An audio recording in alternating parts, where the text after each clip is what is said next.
श्रीमद् भागवत धीरते स्कंद 9वां अध्याय। सभी सज्जनों को नमस्कार।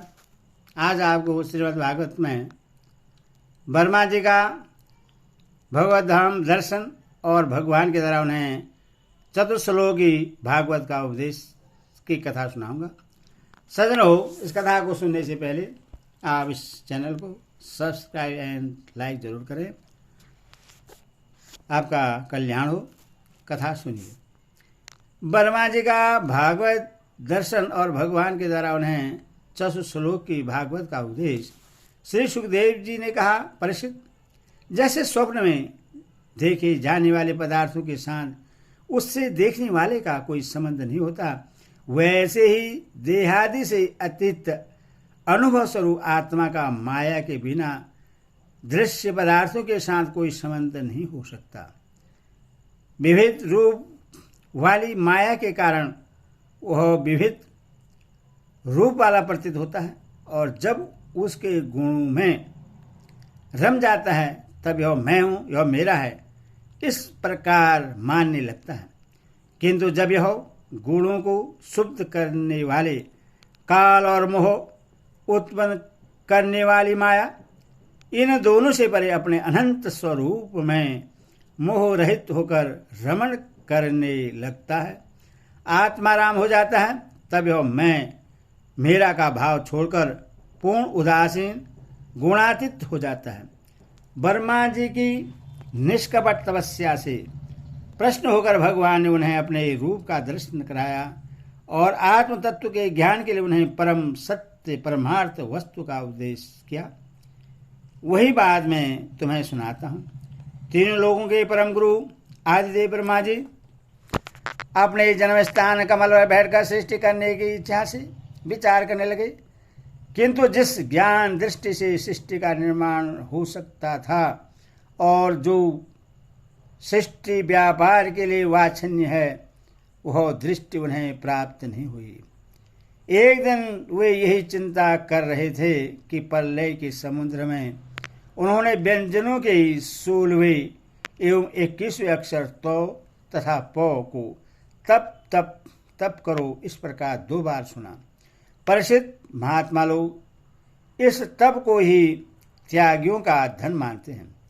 यह सुनकर वर्मा जी ने वक्ता को देखने की इच्छा से चारों ओर देखा, परंतु वहां दूसरा कोई दिखाई न पड़ा। वह अपने कमल पर बैठ गए और मुझे तप करने की प्रत्यक्ष आज्ञा मिली है ऐसा निश्चय कर और उसी में अपना हित समझकर उन्होंने अपने मन को तपस्या में लगा दिया। वर्मा जी तपस्वियों में सबसे बड़े तपस्वी हैं, उनका ज्ञान अमोघ है। उन्होंने उस समय एक श्रेष्ठ दिव्य वर्ष प्रयत्न एक चित्त से अपने प्राण मनु कर्मेंद्र और ज्ञानेंद्रियों को बस में करके ऐसी तपस्या की जिससे वे समस्त लोगों को प्रकाशित करने में समर्थ हो सके। उनकी तपस्या से प्रश्न होकर भगवान ने उन्हें अपना वह लोक दिखलाया जो सबसे श्रेष्ठ है और जिससे परे कोई दूसरा लोक नहीं है। उस लोक में किसी भी प्रकार के कलेश मोह और भय नहीं है। जिन्हें कभी एक बार भी उनके दर्शन का सौभाग्य प्राप्त हुआ है, वे देवता बार बार उसकी स्तुति करते रहते हैं। वहाँ रजोगुण तमोगुण इनसे मिला हुआ सत्वगुण भी नहीं है। वहाँ न काल की दाल गलती है, न माया ही कदम रख सकती है। फिर माया के बाल बच्चे तो जा ही कैसे सकते हैं। वहाँ भगवान के ही पादर से निवास करते हैं, जिनका पूजन देवता और दैत्य दोनों ही करते हैं। उनका उज्ज्वल आभा से युक्त श्याम शरीर, सदल कमल के समान कोमल नेत्र और पीले रंग के वस्त्र से शोभायमान है। अतः अंग अंग से राशि राशि सौंदर्य बिखरता रहता है। वे कोमलता की मूर्ति हैं, सभी के 4 भुजाएं हैं। वे स्वयं तो अत्यंत तेजस्वी हैं ही। मणि जटित सुवर्ण के प्रभावमय आभूषण भी धारण किए रहते हैं। उनकी छवि मूंगे विरुद्ध मणि और कमल के उज्ज्वल तंतुओं के समान है। उनके कानों में कुंडल, मस्तक पर मुकुट और कंठ में मालाएं शोभायमान हैं। जिस प्रकार आकाश बिजली सहित बादलों से शोभायमान होता है, वैसे ही वह लोक मनोहर कामनियों की कांति से युक्त महात्माओं के दिव्य तेजोमय विमानों से स्थान स्थान पर शोभित होता रहता है। उस वैकुंठ में लक्ष्मी जी सुंदर रूप धारण करके अपनी विविध विभूतियों के द्वारा भगवान के चरण कमलों की अनेकों प्रकार से सेवा करती रहती है।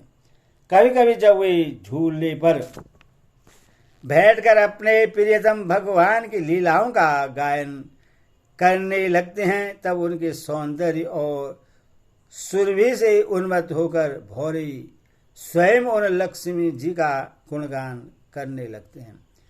ब्रह्मा जी ने कहा कि उस दिव्य लोक में समस्त भक्तों के रक्षक लक्ष्मीपति, यज्ञपति एवं विश्वपति भगवान विराजमान हैं। सुनंद, नंद, परबल और अहर्ण आदि मुख्य मुख्य पादर्शगण उन प्रभु की सेवा कर रहे हैं। उनका मुख कमल प्रसाद मधुर मुस्कान से युक्त है। आंखों में लाल लाल डोरियां हैं, बड़ी मोहक और मधुर चितवन हैं। ऐसा जान पड़ता है कि अभी अभी अपने प्रेमी भक्त को अपने सर्वस्व दे देंगे। सिर पर मुकुट, कानों में कुंडल, कंधे व पीताम्बर जगमगा रहे हैं। वह स्थल पर एक सुनहरी रेखा के रूप में श्री लक्ष्मी जी विराजमान हैं और सुंदर 4 भुजाएं हैं। वे एक सर्वोत्तम और बहुमूल्य आसन पर विराजमान है। पुरुष प्रकृति, महत्व, अहंकार, मन, 10 इंद्रियां, शब्द आदि 5 तन्मात्राएं और पंचभूति 25 शक्तियां मूर्तिमान होकर उन्हीं के चारों ओर खड़ी हैं।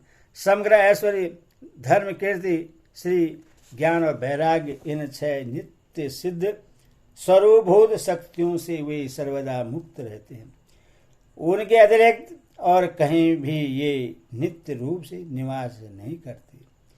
वे सर्वेश्वर प्रभु अपने नित्य आनंदमय स्वरूप में ही नित्य निरंतर निमग्न रहते हैं।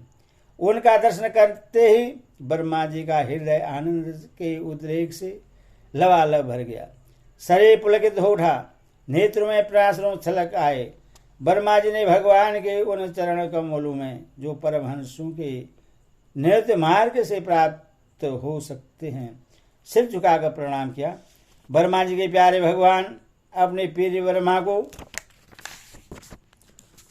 प्रेम और दर्शन के आनंद में निमग्न शरणागत तथा प्रजा सृष्टि के लिए आदेश देने के योग्य देखकर बहुत प्रसन्न हुए। उन्होंने ब्रह्मा जी से हाथ मिलाया तथा मंत्र मुस्कान से अलंकृत वाणी में कहा। श्री भगवान ने कहा, ब्रह्मा जी, तुम्हारे हृदय में जो समस्त वेदों का ज्ञान विद्यमान है, तुमने सृष्टि रचना की इच्छा से चिरकाल तक तपस्या करके मुझे भली भांति संतुष्ट कर दिया है। मन में कपट रखकर योग साधना करने वाले मुझे कभी प्रश्न नहीं कर सकते। तुम्हारा कल्याण हो, तुम्हारी जो अभिलाषा हो वही वर मुझसे मांग लो, क्योंकि मैं मोह मांगी वस्तु देने में समर्थ हूँ। ब्रह्मा जी, जीव के समस्त कल्याणकारी साधनों का विश्राम परिवसान मेरे दर्शन में ही है। तुमने मुझे देखे बिना ही उस सुने जल में मेरी वाणी सुनकर इतनी घोर तपस्या की है। इसी से मेरी इच्छा से तुम्हें मेरे लोक का दर्शन हुआ है। तुम उस समय सृष्टि रचना का कर्म करने में कृतविमूढ़ हो रहे थे। इसी से मैंने तुम्हें तपस्या करने की आज्ञा दी थी, क्योंकि निष्पाप तपस्या मेरा हृदय है और मैं स्वयं तपस्या का आत्मा हूँ। मैं तपस्या से ही इस संसार की सृष्टि करता हूँ, तपस्या से ही इसका धारण पोषण करता हूँ और फिर तपस्या से ही इसे अपने में लीन कर लेता हूँ। तपस्या मेरी एक दृढ़ शक्ति है। ब्रह्मा जी ने कहा, भगवान, आप समस्त प्राणियों के अंतकरण में साक्षी रूप से विराजमान रहते हैं। आप अपने अपरहित ज्ञान से यह जानते हैं कि मैं क्या करना चाहता हूँ। नाथ, आप कृपा करके मुझ याचक की वह मांग पूरी कीजिए कि मैं रूप रहित अपने आपके स्वगुण और निर्गुण दोनों ही रूपों को जान सकूं। आप माया के स्वामी हैं। आपका संकल्प कभी व्यर्थ नहीं होता। जैसे मकड़ी अपने मुंह से जाला निकालकर उसमें कीड़ा करती है, फिर उससे अपने में लीन कर लेती है, वैसे आप अपनी माया का आश्रय लेकर इस विविध शक्ति संपन्न जगत की उत्पत्ति, पालन और सहार करने के लिए अपने आप को ही अनेक रूपों में बना देते हैं और कीड़ा करते हैं। इस प्रकार आप कैसे करते हैं, इस मर्म को मैं जान सकूं। ऐसा ज्ञान मुझे दीजिए। आप मुझ पर ऐसी कृपा कीजिए कि मैं सजग रहकर सावधानी से आपकी आज्ञा का पालन कर सकूं और सृष्टि की रचना करते करते समय भी कर्तापन आदि के अभिमान से बंध न जाऊं। प्रभु, आपने एक मित्र के समान हाथ पकड़कर मुझे अपना मित्र स्वीकार किया है, अतः जब मैं आपकी इस सेवा सृष्टि रचना में लगूं और सावधानी से पूर्व दृष्टि से गुण कर्मानुसार जीवों का विभाजन करने लगूं, तब कहीं अपने को जन्म कर्म से स्वतंत्र मानकर परबल अभिमान न कर बैठूं। श्री भगवान ने कहा, अनुभव, प्रेमा भक्ति और साधनों से युक्त अत्यंत गोपनीय अपने स्वरूप का ज्ञान मैं तुम्हें कहता हूँ, तुम उसे ग्रहण करो। मेरा जितना विस्तार है, मेरा जो लक्षण है, मेरे जितने और जैसे रूप गुण और लीला हैं, मेरी कृपा से तुम उनका तत्व ठीक ठीक वैसा ही अनुभव करो। सृष्टि के पूर्व केवल मैं था, मेरे अतिरिक्त न स्थूल था, न सूक्ष्म और न तो दोनों का कारण अज्ञान। जहाँ यह सृष्टि नहीं है वहाँ मैं हूँ, और इस सृष्टि के रूप में जो कुछ प्रतीत हो रहा है वह भी मैं ही हूँ, और जो कुछ बच रहेगा वह भी मैं ही हूँ।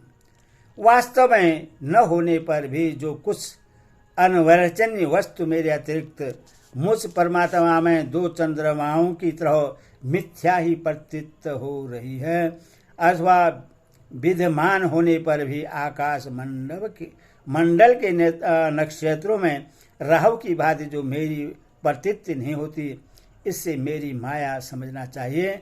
जैसे प्राणियों के पंचभूत रचित छोटे बड़े शरीरों में आकाश आदि पंच महाभूत उन शरीरों के कार्य रूप से निर्वृत्त होने के कारण प्रवेश करते भी हैं, और पहले से ही उन स्थानों और रूपों में कारण रूप से विद्यमान रहने कारण प्रवेश नहीं भी करते, वैसे ही उन प्राणियों के शरीर की दृष्टि से मैं उनमें आत्मा के रूप में प्रवेश किए हुए हूँ, और आत्मदृष्टि से अपने अतिरिक्त और कोई वस्तु न होने के कारण उनमें प्रविष्ट नहीं भी हूँ। यह ब्रह्मा नहीं, इस प्रकार निषेध की पद्धति से, और यह ब्रह्मा है इस अन्वय की पद्धति से यही सिद्ध होता है कि सर्वातीत एवं सर्वस्वरूप भगवान ही सर्वदा और सर्वत्र स्थित है। वही वास्तविक तत्व है। जो आत्मा अथवा परमात्मा का तत्व जानना चाहते हैं, उन्हें केवल इतना ही जानने की आवश्यकता है, वर्मा जी, तुम अविचल समाधि के द्वारा मेरे इस सिद्धांत में पूर्ण निष्ठा कर लो।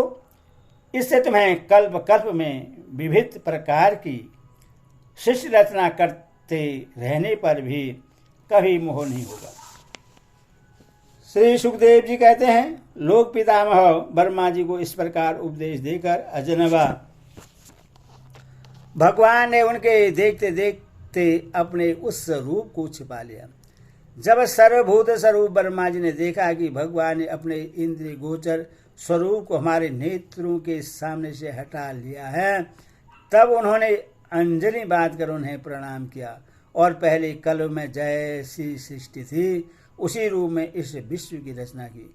एक बार धर्मपत्नी प्रजापति वर्मा जी ने सारी जनता का कल्याण हो अपने इस स्वार्थ की पूर्ति के लिए विधि पूर्वक यम नियमों को धारण किया। उस समय उनके पुत्रों में सबसे अधिक प्रिय परम भक्त देवर्षि नारद जी ने मायावती भगवान की माया का तत्व जानने की इच्छा से बड़े संयम, विनय और सौम्यता से अनुगत होकर उनकी सेवा की और उन्होंने सेवा से ब्रह्मा जी को बहुत ही संतुष्ट कर लिया। परीक्षित, तब देवर्षि नारद ने देखा कि मेरे लोक पितामह पिताजी मुझ पर प्रश्न हैं। तब उन्होंने उनसे यही प्रश्न किया जो तुम मुझसे कर रहे हो। उनके प्रश्न से ब्रह्मा जी और भी प्रश्न हुए। फिर उन्होंने यह 10 लक्षण वाला भागवत पुराण अपने पुत्र नारद को सुनाया, जिसका स्वयं भगवान ने उन्हें उपदेश किया था। परीक्षित, जिस समय मेरे परम तेजस्वी पिता सरस्वती के तट पर बैठकर परमात्मा के ध्यान में मग्न थे, उस समय देवर्षि नारद जी ने वहाँ भागवत उन्हें सुनाया।